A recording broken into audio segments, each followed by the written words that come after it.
Ao longo da história, a figura de serial killer tem intrigado, aterrorizado e fascinado a sociedade. Esses indivíduos, responsáveis por cometer uma série de assassinatos, muitas vezes sem motivação aparente ou ligação direta entre suas vítimas, despertam uma mistura complexa de medo, curiosidade e repulsa. Embora representem uma pequena porção dos criminosos, sua notoriedade é amplificada pelos interessantes debates na mídia, na cultura popular e no campo acadêmico. Mas o que leva alguém a se tornar um serial killer? Existe um padrão comportamental ou psicológico que possa explicar tais atos hediondos? Eles podem ser motivados por uma variedade de razões, incluindo prazer sexual, ganho financeiro, compulsões psicológicas, busca pelo poder ou simplesmente pelo prazer de matar.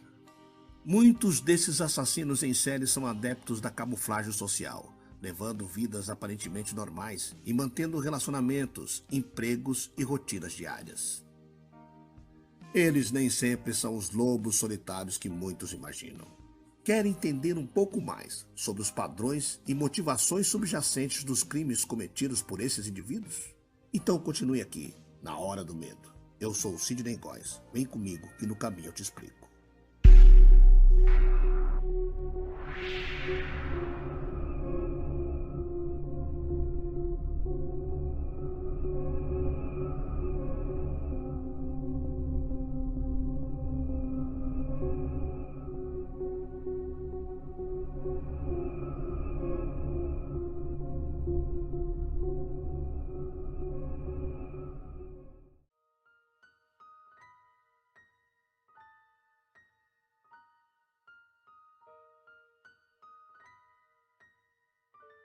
Gary Leon Ridgway, também conhecido como o assassino de Green River, é um serial killer americano condenado por 49 assassinatos. Ele era considerado o maior assassino em série da história dos Estados Unidos, em termos de mortes confirmadas. No entanto, posteriormente o FBI confirmou que Samuel Lightly, preso desde 2012, matou pelo menos 53 pessoas. Ele afirma ter matado 93. Nascido em 1943 em Salt Lake City, no estado de Utah, Gary era o segundo dos 3 filhos de Mary e Thomas Ridgway. O garoto teve uma infância turbulenta, testemunhava briga entre os pais e tinha sentimentos conflitantes de raiva e atração sexual pela mãe, conforme contou mais tarde. Ele também fantasiava sobre matar Mary. Dislexo e com um QI abaixo da média, Ridgway foi retido 1 ano no ensino médio. Aos 16 anos, cometeu seu primeiro crime. Levou um garoto de 6 anos para a floresta e o esfaqueou nas costelas e no fígado. O menino sobreviveu e declarou que, após o ataque, Gary foi embora dando risada. Aos 20 anos, Ridgway se casou com a namorada Claudia Craig. Pouco depois, se juntou à Marinha dos Estados Unidos e foi enviado ao Vietnã. Durante sua experiência nas Forças Armadas, manteve relações sexuais frequentes com prostitutas e contraiu gonorreia. Quando retornou aos Estados Unidos, conseguiu um emprego pitando caminhões, que manteve por cerca de 30 anos. Casou-se pela segunda vez com Marcia Winslow e se tornou um religioso fanático. No entanto, continuou tendo relações com prostitutas.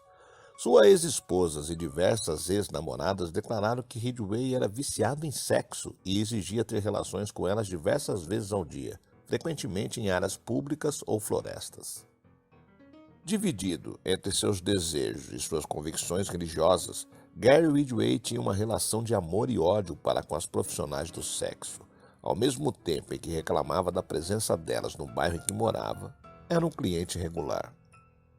Em julho de 1982, a primeira vítima de Ridgway foi encontrada no Green River, no condado de King, em Washington. Era Wendy Lee Confield, de 16 anos. Outros corpos foram descobertos no rio e na área em torno dele, mas o departamento de polícia e do condado não encontrou nenhuma evidência que indicasse o assassino. A imprensa, então, passou a chamá-lo de o assassino de Green River. Entre as décadas de 1980 e 1990, Ridgway assassinou pelo menos 49 mulheres. Em sua maioria, as vítimas eram prostitutas ou jovens que haviam fugido de casa.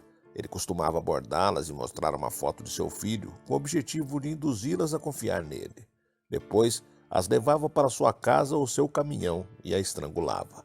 A maioria dos corpos era deixada em áreas arborizadas ou ao redor do rio. Eles eram colocados geralmente nus. Às vezes, o serial killer voltava ao local onde os corpos estavam e mantinham relações sexuais com eles. Segundo o depoimento de Ridgway, a necrofilia reduzia sua necessidade de cometer novos assassinatos e suas chances de ser pego. Com o constante desaparecimento de mulheres, a polícia organizou uma força-tarefa para investigar os assassinatos e identificar os possíveis suspeitos. 2 encontros que Garraway teve com a polícia fizeram com que ele fosse um suspeito. Em 1980, ele foi acusado de agredir uma prostituta em um local próximo ao aeroporto internacional de Seattle, Tacoma, região onde algumas das vítimas haviam sido encontradas. 3 anos depois, ele prestou novos depoimentos à polícia, após o namorado de uma prostituta ter identificado o caminhão de Gary como o último lugar onde ela havia sido vista antes de desaparecer. Em 1984, ele foi preso por tentar contratar os serviços de uma policial disfarçada. Gary concordou em fazer o teste de polígrafo, passou e foi liberado. Em 1987, prostitutas descreveram à polícia um homem que costumava percorrer a área. A descrição batia com a aparência de Ridgway. Os policiais então foram à casa de Ridgway e o prenderam mais uma vez. Ele passou por mais um teste de polígrafo e concordou em ceder amostras de cabelo e saliva. Por fim, foi liberado novamente por falta de provas. Confiante, o assassino continuou fazendo mais vítimas, até que em 2001, seu DNA foi encontrado em 4 corpos e Ridgway foi preso pelos assassinatos. Depois, novas amostras indicaram evidências positivas de DNA em mais 3 vítimas.